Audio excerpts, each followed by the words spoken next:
एक अक्षर का कोई मतलब नहीं। देखो सतगुरु जी बचपन जी किनिया कला जागिया अंदर, जे एक अक्षर बेमैना कोई मतलब नहीं ते मैं तेरी पढ़ाई नहीं पढ़नी। एक बार आखो सतनाम श्री वाहिगुरू। उत्थे फिर पांधे नूं समझाया, गुरुद्वारा बनया, उत्ते पट्टी साहब पट्टी लिखी बाणी है सारी, एक एक अक्षर संकेतित अक्षर है, संकेत करता है मम्मा मन स्यों काज है, मन साधे सिद्ध होए। सारे अक्षरों का पढ़ो, पट्टी लिखी।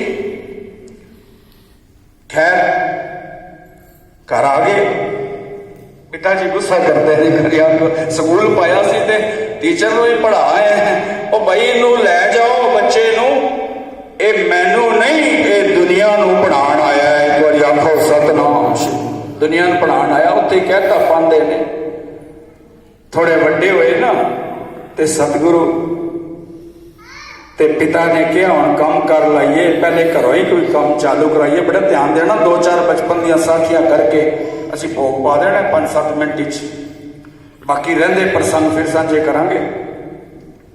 सोटी हाथी च, चल जा मझां चरा। अज मझां चराण जांदे, ठंडी ठंडी हवा चली, नींद आई, सो गए। मझां पड़ोसी का खेत खा गया, खड़िया सतनाम। जदों खेत खा गया ना फिर झगड़ा तो होना सी, साखी तुसी सुनी होनी। आगे घर पिता कल्याण दास को राय बुला लिया, पेशी लगी, भाई तू घरों मझां चलान गया सी, पड़ोसियों की सारी फसल खराब कराए हैं, एक ही कर नुकसान कर रहे हैं। तो फैसला होया चलो मौके ते देखने जिन्नी फसल खराब हुई उन्ने पैसे दे देंगे। एक बार आखो सतनाम। जदों गए ना मौके ते, ना मझां दे पैरां दे निशान ते ना कोई फसल खराब, उस होर चंगी लै लांदी पी। एक बार आखो सतनाम। अजे भी नहीं कल्याण दास समझे, सारी दी सारी फसल ठीक।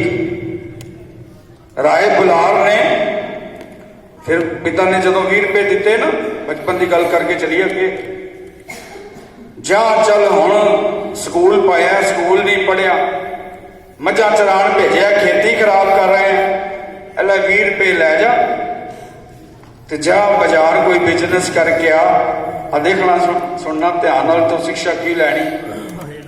20 रुपए लैके आए, बाजार जाते, अगे साधु संत मिल गए, बड़े भुखे हैं भाई, लंगर छकाता। कोई आखो सतनाम। सारा लंगर उन्होंने 20 रुपए दिए, लंगर छकाया ते घर नहीं आए। अज खूह ते बह गए, भाई बाला जी को भेजता ने चपालिया, तू जा घर, पता सी चपेटा पैनिया। एक बार आखो सतनाम। 20 रुपए जे खत्म कर आए हैं, 20 रुपए बड़े होंगे उस टाइम पे। भाई बाला जी घर आए, पिता कल्याण दास पुछते किथे ने नानक, और खूह ते बैठे की होया, और 20 रुपए खत्म कर आए ते जुत्ती पाई। कल्याण दास जी गुस्से च आए, 2 चपेटा मारिया। सतगुरु ने कोई आखो सतनाम। तीजी मारन लगे, पिछे भैन नानकी पैरों नंगी भजदी आई। वो समझती सी सब तो पहला सिख भैन नानकी सी। आंदे ही पिता का हाथ फड़ लिया। जदों धी अपने प्यो के सामने खड़ी हो जाए ना, ते प्यो नूं झुकना पै जाता है। कोई आखो सतनाम। पिताजी झुक गए, झट गलवकड़ी च लै लिया, मेरे भरा नूं कुछ नहीं कहना। राय बुलार भी आ गया, कहता कल्याण दास मैं 2 बारी देखिया तेरे बच्चे नूं, मैं एक बारी आ रहा सा, दौरा कर रहा सी अपने तलवंडी का, तेरा बच्चा सुता होया सी ते मैं सोचे जब एक सप ने छां करती, शीश लागने।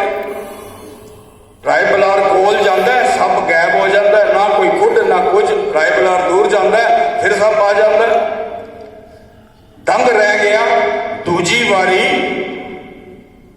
सतगुरु लेटे ने ते एक पेड़ की छां उन्होंने चेहरे ते पै रही है। राय बुलार बह गया सामने। शाम पई, धुप चली गई, मगर वो पेड़ की छां नहीं गई। कोई आखो सतनाम।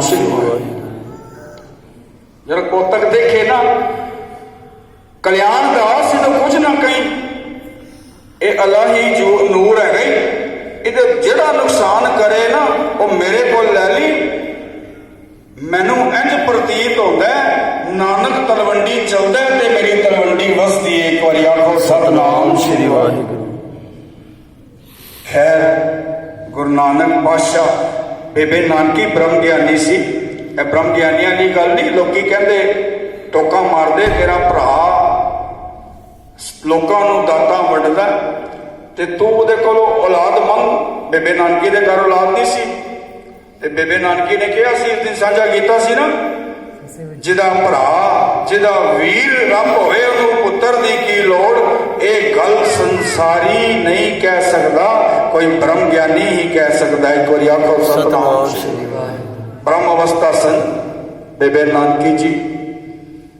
ਪਹਿਲੀ ਵਾਰੀ ਜਦੋਂ ਮਿਲਣ ਆਏ, ਮੈਂ ਕੱਲ ਪਰਸੋਂ ਵੀ ਸਾਂਝਾ ਕਰ ਰਿਹਾ ਸੀ, ਗੇਟ ਤੇ ਖੜੀ ਇੰਤਜ਼ਾਰ ਕਰਦੀ ਹੈ। ਸ਼ਾਦੀ ਹੋਈ ਜਦੋਂ ਬੇਬੇ ਨਾਨਕੀ ਦੀ, ਆਏ ਗੁਰੂ ਨਾਨਕ ਪਾਤਸ਼ਾਹ ਮਿਲਣ, ਦਰਵਾਜ਼ਾ ਖੋਲਿਆ, ਹੈਰਾਨ ਹੋ ਗਈ, ਪੈਰਾਂ 'ਚ ਡਿੱਗ ਪਈ। ਸਤਿਗੁਰੂ ਨੇ ਹੱਥ ਚੁੱਕ ਲਏ, ਸਿਰ ਤੇ ਰੱਖੇ, ਵੱਡੀ ਹੈ ਤੇ ਇਹਨਾਂ ਨੂੰ ਝੁਕਣਾ ਨਹੀਂ ਬਣਦਾ। ਮੈਂ ਵੀਰ ਕਰਕੇ ਨਹੀਂ ਝੁਕ ਰਹੀ, ਮੈਂ ਤੈਨੂੰ ਪੀਰ ਕਰਕੇ ਝੁਕ ਰਹੀ ਹਾਂ। ਇੱਕ ਵਾਰੀ ਆਖੋ ਸਤਨਾਮ ਸ੍ਰੀ ਵਾਹਿਗੁਰੂ। ਛੋਟੀਆਂ ਛੋਟੀਆਂ ਸਾਖੀਆਂ ਸਮਾਂ ਇਜਾਜ਼ਤ ਨਹੀਂ ਦਿੰਦਾ, ਕਿਉਂਕਿ ਸਰਦੀ ਦਾ ਮੌਸਮ ਹੈ, ਸਾਖੀਆਂ ਤੇ ਰੋਜ਼ ਹੀ ਸੁਣਾ ਰਹੇ ਹਾਂ। ਸਤਿਗੁਰੂ ਜੀ ਦਾ ਅੱਜ 31 ਤਰੀਕ ਨੂੰ ਮਨਾਉਣਾ ਹੈ ਨਾ ਆਗਮਨ ਪੁਰਬ, ਤੇ ਮਹਾਰਾਜ ਦਾ ਹੋਰ ਵੀ ਸਾਖੀਆਂ ਅੱਗੇ ਚੱਲਾਂਗੇ ਜਿਵੇਂ ਸਤਿਗੁਰੂ ਜੀ ਕਿਰਪਾ ਕਰਨਗੇ। ਪਹਿਲਾਂ ਬਾਬੇ ਪਾਇਆ ਬਖਸ਼ਦਰ, ਪਿੱਛੇ ਦੇ ਫਿਰ ਘਾਲ ਕਮਾਈ, ਰੇਤ ਅੱਕ ਆਹਾਰ ਕਰ, ਰੋੜਾਂ ਦੀ ਗੁਰ ਕਰੀ ਵਿਛਾਈ। ਕਿਥੇ ਰੋਟੀ ਪਾਣੀ ਧੁੱਪ ਛਾਂ ਨਹੀਂ ਦੇਖੀ, 54 ਸਾਲ ਸਤਿਗੁਰੂ ਸੇਵਾ ਕੀਤੀ। ਉਦਾਸੀਆਂ ਚਾਰ ਬਾਬੇ ਭੇਖ ਬਣਾਇਆ, ਚੱਲ ਪੇ ਘਰੋਂ ਉਦਾਸੀ ਕੀ ਰੀਤ ਚਲਾਈ। ਚੜਿਆ ਸੋਧਣ ਧਰਤ ਲੁਕਾਈ। ਸੋਧਣ ਪਤਾ ਕੀ ਹੁੰਦਾ? ਇਹ ਨਹੀਂ ਕਿ ਕਿਸੇ ਨੂੰ ਮਾਰਨ ਚੱਲੇ, ਸੋਧਣ ਦਾ ਮਤਲਬ ਹੁੰਦਾ ਸ਼ੁੱਧ ਕਰਨ ਜਾ ਰਹੇ ਨੇ। ਇੱਕ ਵਾਰੀ ਆਖੋ ਸਤਨਾਮ ਸ੍ਰੀ ਵਾਹਿਗੁਰੂ। ਇਹ ਨਹੀਂ ਬਚਨ ਪ੍ਰਵਾਨ ਕਰਨੇ। ਗੁਰੂ ਸਾਹਿਬ ਗੁਰੂ ਨਾਨਕ ਪਾਤਸ਼ਾਹ ਕਿਰਪਾ ਕਰਨ। ਪ੍ਰਸੰਗ ਤੇ ਬੜੇ ਲੰਬੇ ਨੇ, ਸਾਖੀਆਂ ਇੰਨੀਆਂ ਸਾਰੀ ਉਮਰ ਮੁੱਕ ਜੇਗੀ, ਪਰ ਆਪ ਜੀ ਨੇ ਘਰ ਵੀ ਜਾਣਾ ਹੈ। ਸਤਿਗੁਰੂ ਮਿਹਰ ਕਰਨ 6 ਤਰੀਕ ਨੂੰ ਇਹ ਗੁਰਪੁਰਬ ਮਨਾਉਣਾ ਹੈ। 6 ਤਰੀਕ ਤੱਕ ਗੁਰੂ ਨਾਨਕ ਦੀਆਂ ਸਾਖੀਆਂ ਜੀ ਚੱਲਣਗੀਆਂ ਤੇ ਨਾਲ ਇਹ ਪ੍ਰਸੰਗ ਹੋਰ ਅੱਗੇ ਕੰਪਲੀਟ ਕਰਨ ਦੀ ਨਿਮਾਣੀ ਕੋਸ਼ਿਸ਼ ਕਰਾਂਗੇ। ਸੋਮਵਾਰ ਗੁਰਪੁਰਬ ਵਾਲੇ ਦਿਨ ਸਾਰਿਆਂ ਨੇ ਹਾਜ਼ਰੀ ਭਰਨੀ। ਉਹ ਇਸ ਕਰਕੇ ਗੁਰੂ ਨਾਨਕ ਪਾਤਸ਼ਾਹ ਜਦੋਂ ਪਹਿਲੀ ਪੰਕਤੀ 'ਚ ਕਹਿੰਦੇ ਨਾ, ਬਾਬੇ ਪਹਿਲਾਂ ਬਾਬੇ ਪਾਇਆ ਬਖਸ਼ਦਰ, ਪਹਿਲੇ ਬਖਸ਼ਿਸ਼ ਲੈ ਕੇ ਆਏ ਸੱਚਖੰਡ 'ਚੋਂ, ਝੋਲੀ 'ਚ ਕੀ ਪਵਾ ਕੇ ਲਿਆਏ? ਇਕ ਓੰਕਾਰ ਸਤਨਾਮ ਕਰਤਾ ਪੁਰਖ ਨਿਰਭਉ ਨਿਰਵੈਰ, ਅਕਾਲ ਮੂਰਤ ਅਜੂਨੀ ਸੈਭੰਗ ਗੁਰ ਪ੍ਰਸਾਦ। ਆਪਾਂ ਸਾਰਿਆਂ ਰਲ ਮਿਲ ਕੇ ਇਹ ਮੂਲ ਮੰਤਰ ਦਾ ਸੋਮਵਾਰ ਅੱਧਾ ਘੰਟਾ ਜਾਪ ਕਰਨਾ। ਗੁਰੂ ਕੇ ਲੰਗਰ ਸੋਮਵਾਰ ਵੀ ਹੋਣਗੇ। ਹੁਣ ਵੀ ਆ ਸੰਗਤਾਂ ਨੇ ਜਿਨ੍ਹਾਂ ਨੇ ਮਾਇਆ ਰਾਹੀਂ ਪਦਾਰਥਾਂ ਰਾਹੀਂ ਤਨ ਮਨ ਧਨ ਨਾਲ ਸੇਵਾ ਕੀਤੀ ਹੈ, ਬੜੀਆਂ ਪਿਆਰ ਨਾਲ ਵਸਤੂਆਂ ਬਣਾਈਆਂ। ਬਈ ਜਿਵੇਂ ਆਪਣੇ ਬਰਥਡੇ ਮਨਾਉਂਦੇ ਆ, ਗੁਰੂ ਨਾਨਕ ਬਰਥਡੇ, ਜੇ ਉਹਨਾਂ ਦਾ ਸ਼ੌਂਕ ਉਹ ਸਾਰੇ ਛੱਕ ਕੇ ਜਾਣਾ ਪ੍ਰਸ਼ਾਦ ਵਜੋਂ। ਤੇ ਮਹਾਰਾਜ ਕਿਰਪਾ ਕਰਨ, ਗੁਰੂ ਨਾਨਕ ਪਾਤਸ਼ਾਹ ਸੂਰਜ ਬਣ ਕੇ ਆਏ, ਸਾਰਿਆਂ ਦੀ ਅਗਿਆਨਤਾ ਦੂਰ ਕਰਨ, ਤੁਹਾਡੇ ਸਾਰਿਆਂ ਦੇ ਹਿਰਦੇ ਵਿੱਚ ਆਪਣੇ ਨਾਮ ਦਾ ਪ੍ਰਕਾਸ਼ ਕਰਨ। ਰੋਜ਼ ਇਸੇ ਗੁਰਦੁਆਰਾ ਸਾਹਿਬ ਵਿਖੇ ਗੁਰੂ ਕੀ ਸਾਖੀਆਂ ਚੱਲਣਗੀਆਂ, ਚਲਦੀਆਂ, ਕਥਾ ਵੀ ਚਲਦੀ, ਕੀਰਤਨ ਵੀ ਹੁੰਦਾ ਹੈ। ਸਾਰੇ ਹਾਜ਼ਰੀ ਭਰਿਆ ਕਰੋ ਜੀ। ਭੁੱਲਾਂ ਚੁੱਕਾਂ ਦੀ ਮਾਫੀ। 6 ਤਰੀਕ ਨੂੰ ਵੀ ਗੁਰਦੁਆਰਾ ਸਾਹਿਬ ਵੱਲੋਂ 4 ਤਰੀਕ ਖੰਡ ਪਾਠ ਸਾਹਿਬ ਰੱਖੇ ਜਾਣਗੇ, 6 ਤਰੀਕ ਗੁਰਪੁਰਬ ਮਨਾਉਣ ਦਾ ਫੈਸਲਾ ਲਿਆ। ਸਾਰੇ ਹਾਜ਼ਰੀਆਂ ਭਰਨੀਆਂ ਦਿਨ ਵੇਲੇ। ਇੰਨੇ ਬਚਨ ਪ੍ਰਵਾਨ। ਵਾਹਿਗੁਰੂ ਜੀ ਕਾ ਖਾਲਸਾ, ਵਾਹਿਗੁਰੂ ਜੀ ਕੀ ਫਤਿਹ।